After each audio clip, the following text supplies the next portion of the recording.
Hello everyone, and first of all I welcome you all to this online class. आज जो हम topic पढ़ने जा रहे हैं उस टॉपिक की तरफ बढ़ने से पहले एक छोटा सा एग्जाम्पल आपके सामने रखना चाहूँगा। वो एग्जाम्पल क्या है, कुछ नंबर्स मान लीजिए मेरे पास नंबर्स हैं 2, 4, 5, 7, 3, सपोज अगेन 3। ये हमारे पास कुछ नंबर्स हैं। हम यहाँ पर अगर इनका मीन निकालना हो तो मीन निकालने के लिए हम क्या करते हैं, एक्स बार सिंबल यूज़ करते हैं मीन निकालने के लिए। और कैसे निकाला जाएगा, 2 + 4 + 5 + 7 + 3 + 3 होल डिवाइड। कितने नंबर्स थे ये, 1 2 3 4 5 6, राइट।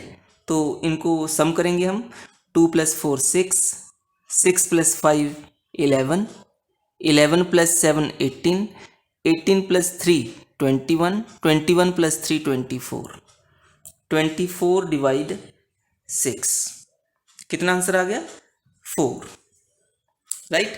अब जो ये ऑब्जर्वेशंस थी हमारे पास, इन ऑब्जर्वेशंस को अगर हम ध्यान से देखें तो स्मॉलेस्ट क्या थी, स्मॉलेस्ट हमारे पास है 2, और हाईएस्ट कितना है, हाईएस्ट नंबर कितना है, वो है 7।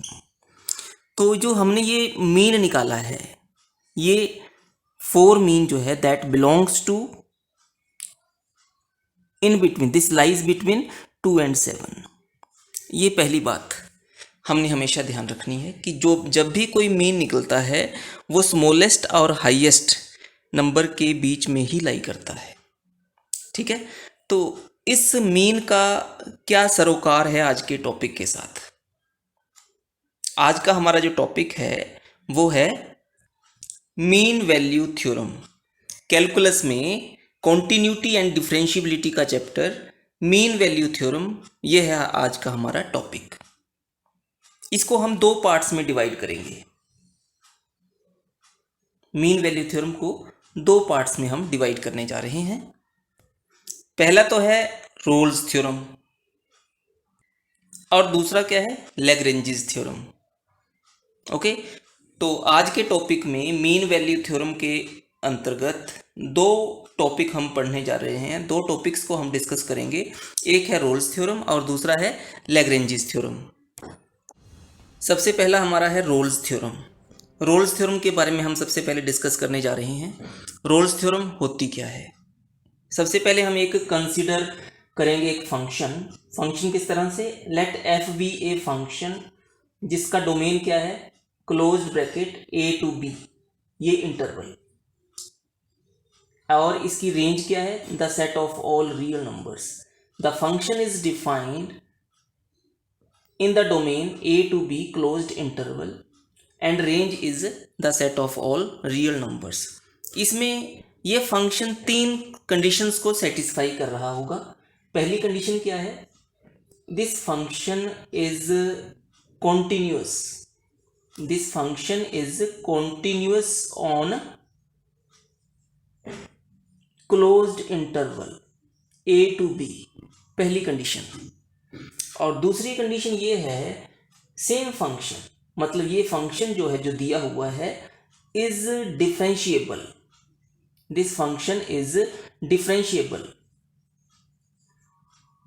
डिफरेंशिएबल, लेकिन यहाँ पर ब्रैकेट जो है क्लोज्ड ब्रैकेट बन जाती है open bracket a to b।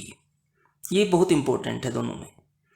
तीसरी कंडीशन क्या है, तीसरी कंडीशन है हमारे पास functional value at a should be equal to functional value at b। अगर इस गिवन फंक्शन की ये 3 कंडीशंस सेटिस्फाई हो रही हैं तो हम एक कंक्लूजन निकालेंगे। कंक्लूजन ये रहेगा, then there exists at least one c which will belong to this open bracket a to b such that F dash C is equal to 0। तो इसी को कहते हैं Rolle's theorem. Rolle's theorem satisfy हो गई, इसका मतलब हमने एक सी की वैल्यू को फाइंड आउट किया। कहाँ से? F dash C equal to 0 substitute करने पर। इसको हम ज्योमेट्रिकल इंटरप्रिटेशन के साथ समझने की कोशिश करते हैं कि इसका मीनिंग क्या है। ये रहा हमारा कोऑर्डिनेट प्लेन, एक्स एक्सिस और वाई एक्सिस। ओके, तो इस प्लेन के ऊपर सपोज हमारे पास कोई फंक्शन है। किस तरह का फंक्शन है? यहां से शुरू होता है,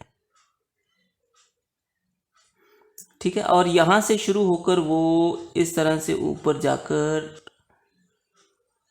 ऐसे यहां पर खत्म हो गया, ठीक है ना। अब कहानी क्या है कि यहां से अगर हम परपेंडिकुलर ड्रॉ करते हैं तो ये एक्स एक्सिस तक, ये ओरिजिन से लेकर यहाँ तक की डिस्टेंस कितनी है? ए, ये वाला ए।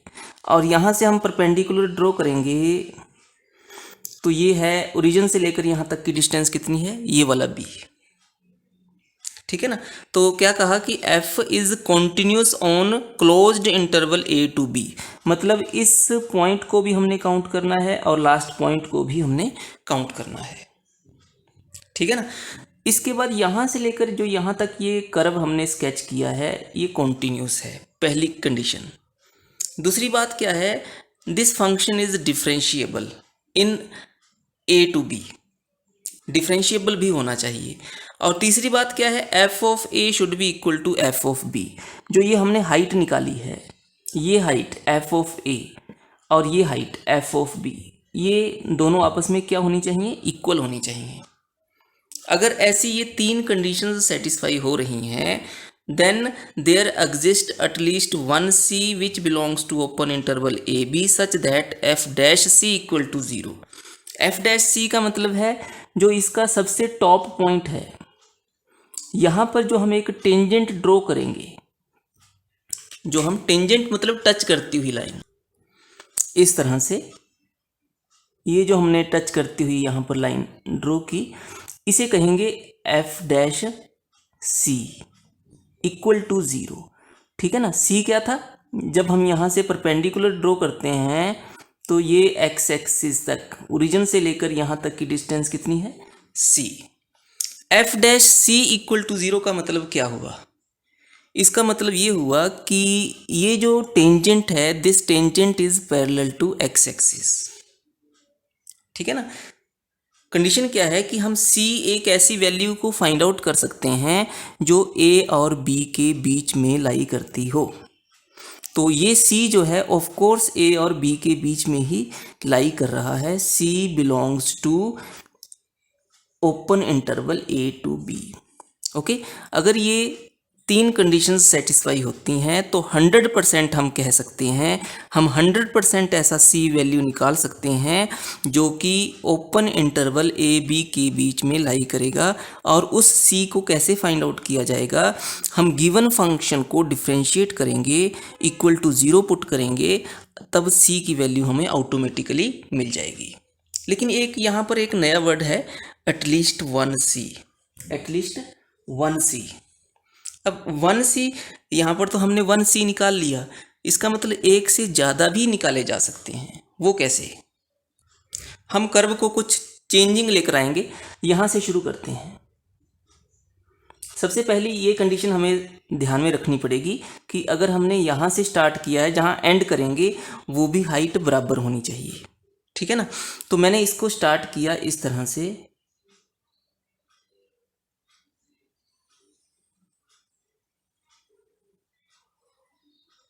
मान लीजिए यहाँ तक। अब ये देखना है जो एंड पॉइंट है वो इक्वल होना चाहिए हाइट पर, इस तरह से, ठीक है। अब यहाँ से हमने जो परपेंडिकुलर ड्रॉ किया, ओरिजिन से लेकर यहाँ तक मान लीजिए ये ए है।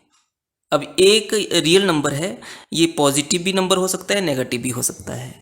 यहाँ से हम परपेंडिकुलर ड्रॉ करेंगे एक्स एक्सिस पर, तो ये कितना है? बी है। तो एफ का डोमेन क्या है? डोमेन का मतलब एक्स की वैल्यू, ये फंक्शन कहाँ से शुरू होता है? ए से शुरू होता है और कहाँ पर ख़त्म होता है? बी पर। और रेंज का मतलब क्या है, इसकी हाइट रियल नंबर्स, नेगेटिव भी हो सकती है पॉजिटिव भी, कितनी नेगेटिव कितनी पॉजिटिव नहीं मालूम। सबसे पहली कंडीशन है f is a continuous function, लगातार बना हुआ है ये फंक्शन, बिना हमने मार्कर को उठाए इसको स्केच किया। इसको डिफ्रेंशिएट भी किया जा सकता है, और ये हाइट भी हमने देख ली कि f ऑफ a जो है इक्वल टू क्या है, f ऑफ b है। ये कंडीशन हमने देख ली। अब क्या है, अगर ये तीनों कंडीशन सेटिस्फाई हो गई तो सबसे पहले यहाँ से कर्व ये ऊपर जा रहा था, टॉप पर पहुँचने के बाद इस टॉप पॉइंट को हम कहेंगे एक यहाँ से टेंजेंट ड्रॉ करेंगे।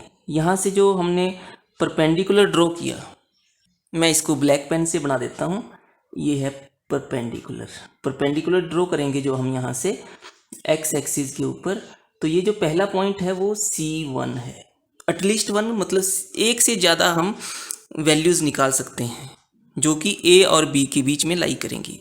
तो यहाँ पर ये जो टेंजेंट है, इस टेंजेंट का नाम क्या है, f dash C1 equal to 0, मतलब ये tangent parallel to X axis है।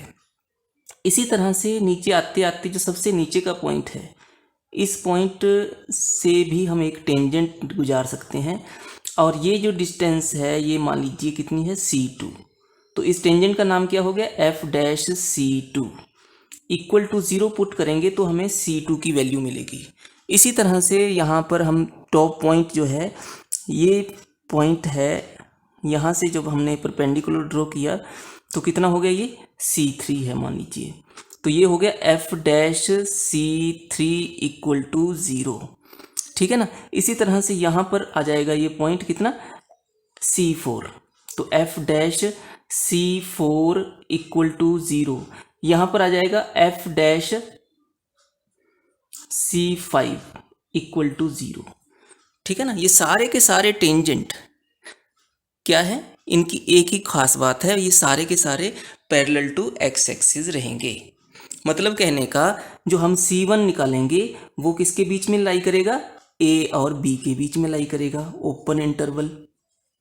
जो C2 दूसरी वैल्यू निकाली जाएगी वो भी किसके बीच में लाई करेगी, A और B के बीच में लाई करेगी।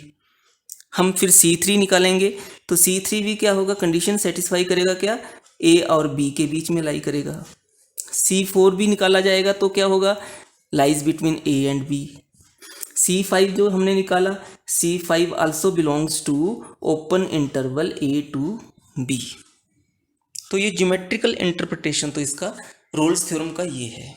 तो हमेशा याद रखा जाएगा कि कोई भी फंक्शन जो कॉन्टिन्यूस होता है क्लोज्ड इंटरवल में, जो डिफरेंशिएबल होता है ओपन इंटरवल में, और ये थर्ड कंडीशन सेटिस्फाई होती है अगर, तो हम कम से कम एक ऐसा C निकाल सकते हैं जो कि इस तरह से ओपन ब्रैकेट को बिलोंग करता है। आगे बढ़ने से पहले रोल्स थ्योरम के ऊपर बेस्ड एक question number 1, verify Rolle's theorem for the function f of x is equal to X square plus 2x minus 8 where x belongs to closed interval a to b, मतलब -4 to 2। तो सबसे पहली बात क्या है, ये फंक्शन हमने देखना है कि क्या ये कॉन्टिन्यूस फंक्शन है। इसके लिए हमें याद है एक condition, we know that every polynomial function is always continuous for all real values. अब हम इस फंक्शन के बारे में क्या कह सकते हैं, this function is also a polynomial function, okay, quadratic polynomial. सो ये इंटरवल क्या है, ये भी रियल वैल्यूज़ का इंटरवल है, ठीक है ना। रियल वैल्यूज़ के अंडर हर एक पॉलिनोमियल फंक्शन क्या होता है, कॉन्टिन्यूस होता है। सो हमारा कंक्लूजन क्या है, f of x is continuous in closed interval -4 से लेकर 2 तक, राइट। अब दूसरी बात क्या है, डिफरेंशिएबिलिटी। इसके लिए हमने क्या करना है, डिफरेंशिएशन निकालना है, f डैश एक्स स्क्वायर का डेरिवेटिव क्या हो गया, 2x प्लस 2x का डेरिवेटिव कितना है, 2, -8 का डेरिवेटिव 0। मतलब कहने का, हम गिवन फंक्शन को डिफरेंशिएट कर सकते हैं, ओके। सो कंक्लूजन क्या है, f of x is differentiable, this is differentiable in open bracket use करेंगे, -4 से लेकर 2 तक। 2 कंडीशन सेटिस्फाई हो चुकी हैं। अब तीसरी कंडीशन सेटिस्फाई करवानी बची हुई है।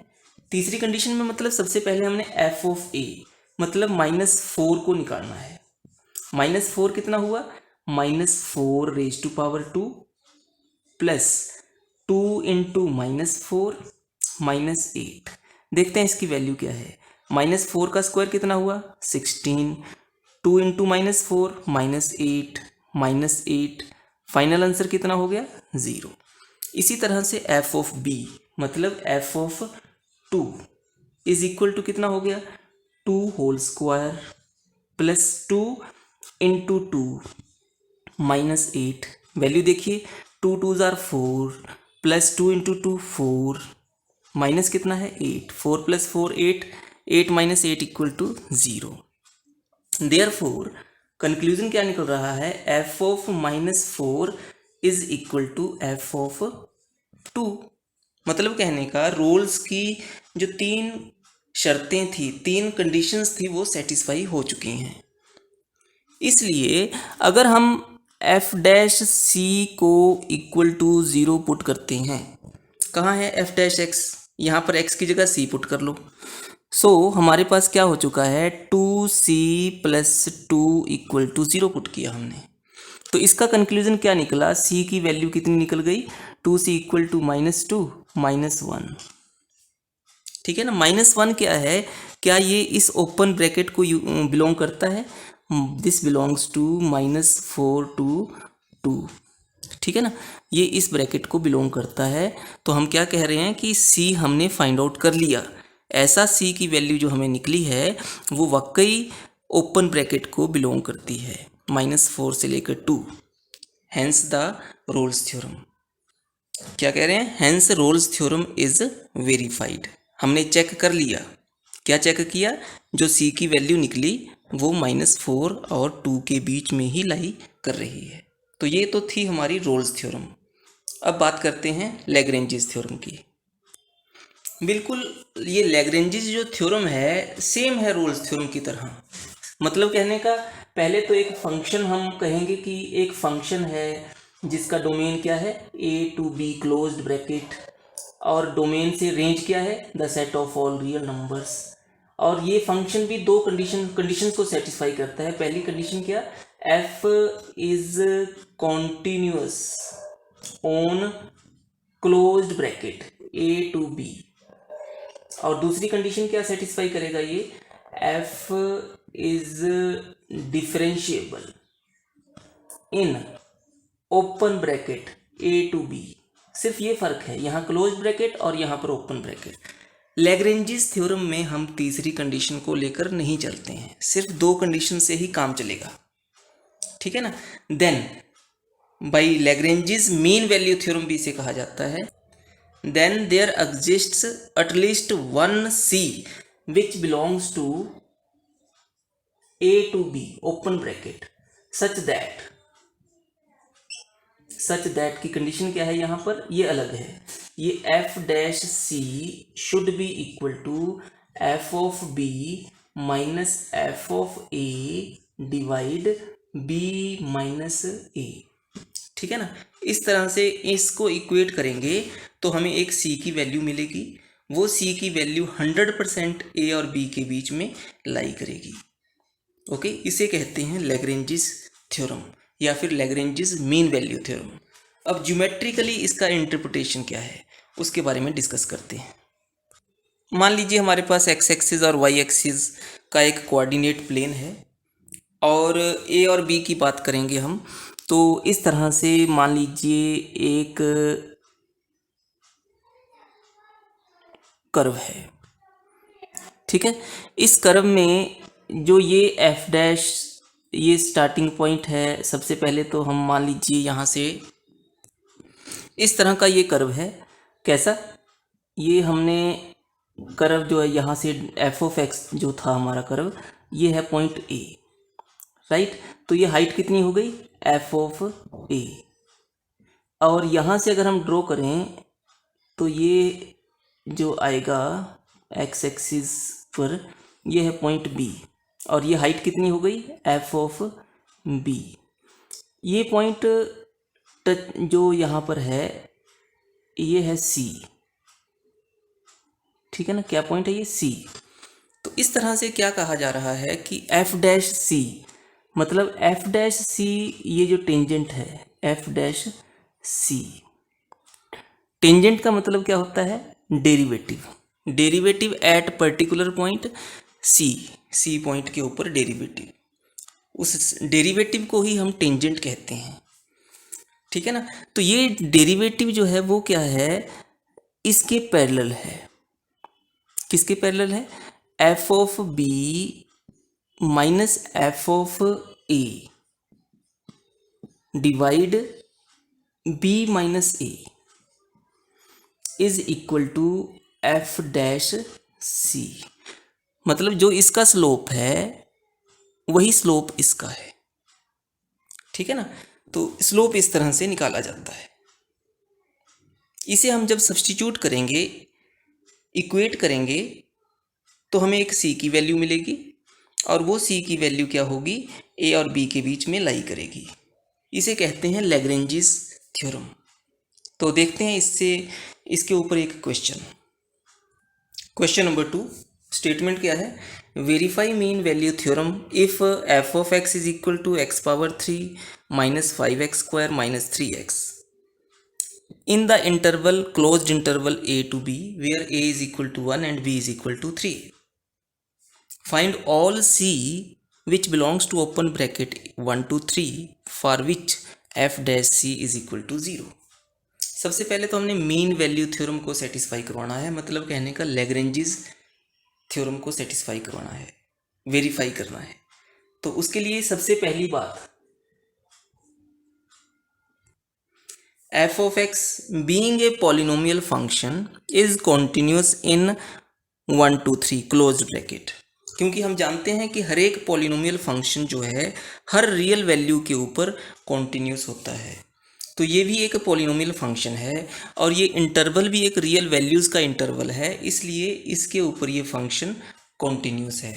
अब दूसरी बात क्या है, दूसरी कंडीशन हम क्या कहेंगे, F dash x.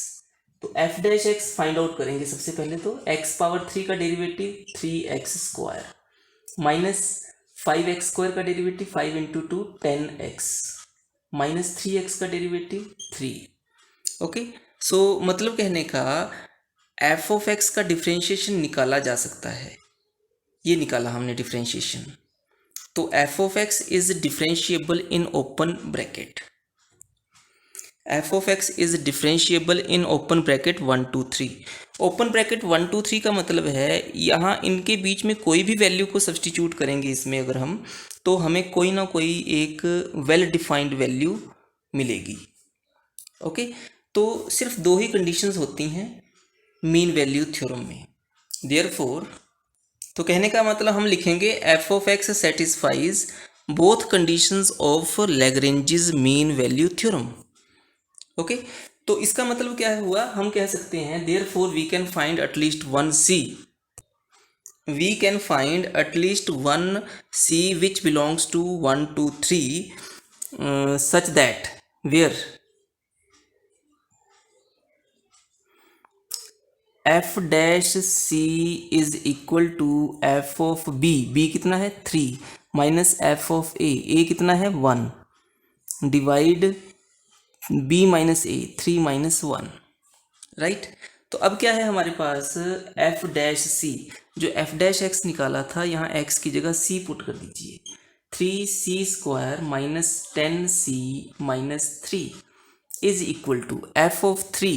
f of 3 का मतलब है फंक्शन में x की जगह 3 पुट करेंगे, 3 square minus 3 into 3 9, sorry 3 raise to power 3 थी सबसे पहले ये, ओके 3 इंटू 3 9, 9 इंटू 5 45, 3 इंटू 3 9, ये होगी वैल्यू किसकी, एफ ऑफ 3 की, माइनस एफ ऑफ 1, अब 1 पुट करेंगे 1 raise to power 3 minus 1 square 1 minus 5 हो गया माइनस 3 हो गया, डिवाइड कितना है भाई, डिवाइड है 3 माइनस 1 मतलब 2, यहाँ पर भी 3 का मतलब कितना हो गया, 3 इंटू 3 9, 9 इंटू 3 27, राइट। इसको सॉल्व करें अगर हम, तो ये हो गया हमारे पास equal to 27 minus 54, again -1 -8 divide 2। ठीक है, मतलब कहने का हम क्या लिख सकते हैं, हम इसे लिख सकते हैं क्या, 27 माइनस 54 कितना हुआ, -27, 1 -8 -7 +7 हो गया, +7 डिवाइड कितना है 2, इज इक्वल टू कितना हो गया ये, -20 डिवाइड 2 मतलब -10, तो इक्वल टू कितना हो गया ये, -10। कुल मिलाकर राइट हैंड साइड की वैल्यू हमें कितनी मिल चुकी है, -10। तो ये -10, ओके।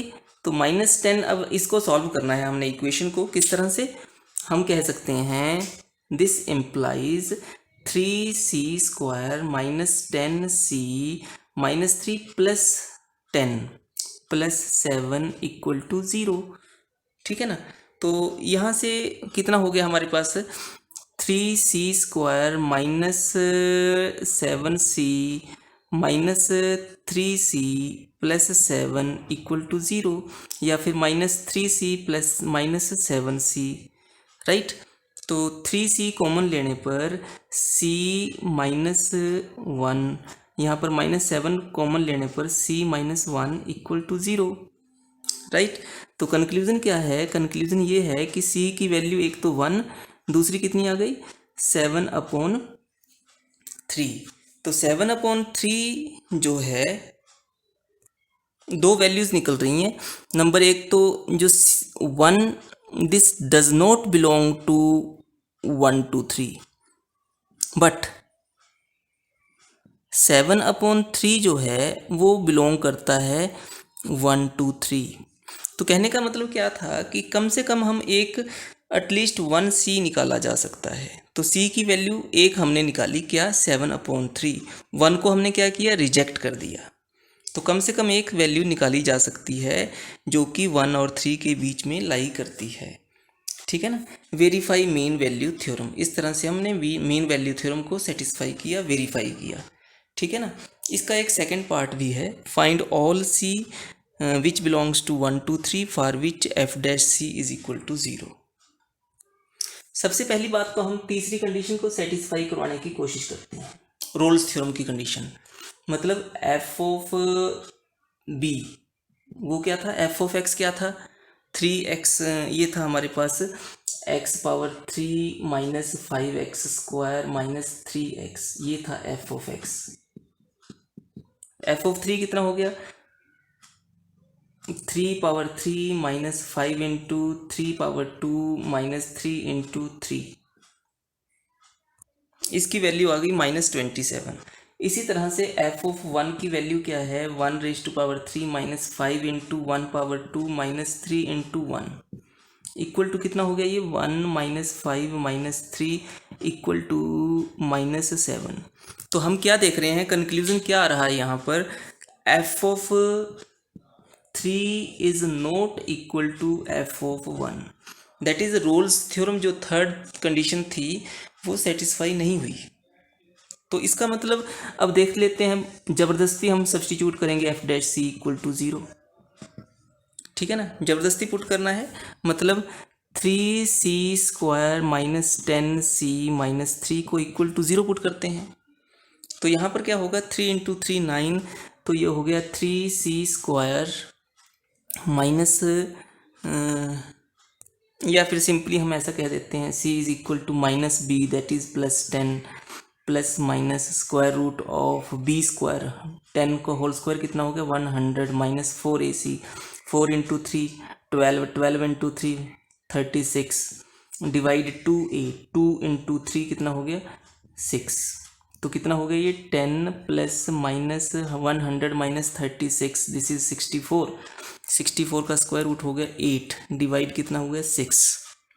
ठीक है, सो हम क्या कह रहे हैं, c की वैल्यू इज इक्वल टू 10 + 8 कितना हो गया 18, 18 डिवाइड 6, या फिर 10 - 8 कितना हुआ 2, 2 डिवाइड 6। ठीक है ना। 18/6 कितना हो गया, इक्वल टू 3, और 2/6 कितना हो गया, 1/3। तो मतलब कहने का जो ये दोनों वैल्यूज़ हैं, 3 does not belong to 1 2 3। Moreover जो दूसरी वैल्यू हमने फाइंड आउट की, क्या, 1/3 डज नॉट बिलोंग टू 1 2 3, कि हमें वो सी वैल्यू मिली ही नहीं जो कि इस ओपन ब्रैकेट को बिलोंग करे। क्यों नहीं मिली? क्योंकि जो रोल्स थ्योरम की थर्ड कंडीशन थी इक्वल टू होने वाली, वो यहाँ पर सेटिस्फाई नहीं हुई थी। फिर भी हमने ज़बरदस्ती इसको सब्सटीट्यूट किया इक्वल टू 0। क्यों ज़बरदस्ती हमने क्यों सब्सटीट्यूट किया? क्योंकि क्वेश्चन में कहा गया था कि find all c belonging to 1 2 3 for which f dash C is equal to 0। इसके कहने पर हमने इसको सब्सटीट्यूट करने की कोशिश की इक्वल टू 0, और कंक्लूजन क्या निकला, सी की वैल्यू तो हमने निकाली, लेकिन जो सी की वैल्यू मिली हमें वो इस पर्टिकुलर इंटरवल को बिलोंग नहीं करती है। ठीक है, तो कंक्लूजन यही है कि रोल्स थ्योरम में तीनों कंडीशंस का सेटिस्फाई होना जरूरी है, और लैग्रेंजेस मीन वैल्यू थ्योरम में सिर्फ 2 कंडीशंस को सेटिस्फाई करवाना है। तो ये था आज का हमारा चैप्टर, आज का हमारा टॉपिक, रोल्स थ्योरम और mean values theorems. Okay, thank you very much.